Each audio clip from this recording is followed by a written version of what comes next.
I chose water because I really appreciated its beauty. The way that a river functions is wild, and it just reminds me of people. Like, people aren't meant to be caged, and rivers aren't meant to be caged. And so there was something really liberating to me about how do we work with water as opposed to manage it. My name is Christin Myrick Shepherd, and I'm a civil engineer.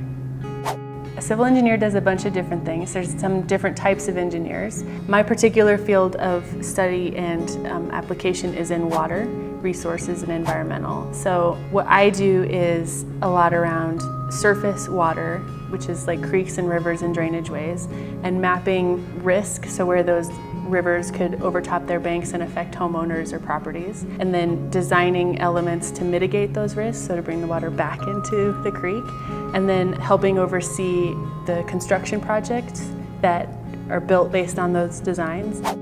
Every day is actually really different.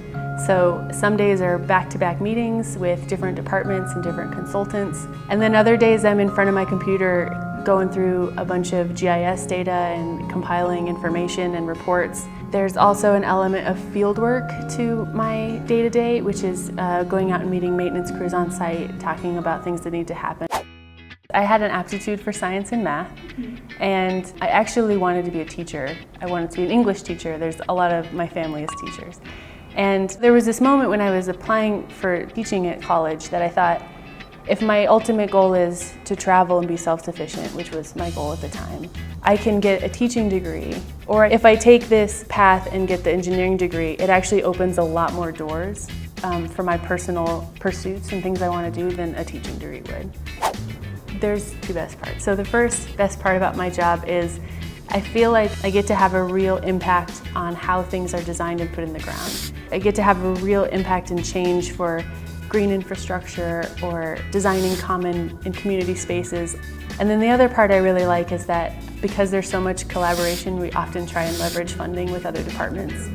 So I get to work with transportation department or the maintenance department and be like, how can we do this cheaper and faster and utilize all of our goals.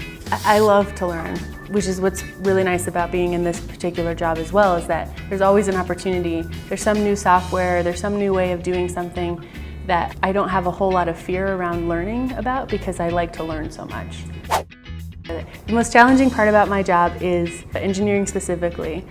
It requires long periods of time of intense focus. So there'll be times that I'll be at my computer and I'm cleaning up data, I'm writing a memo, and I'll look up and 3 hours have passed. So I think it's like getting to that level of focus and then also taking care of yourself in that level of focus is the most challenging. Engineering school, it seems very overwhelming and it can feel very impossible, and it's totally not.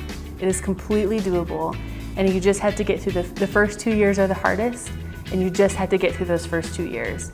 And it's not like the third and fourth and fifth year sometimes are easy sailing, but it's a different level of expectation than your first couple years.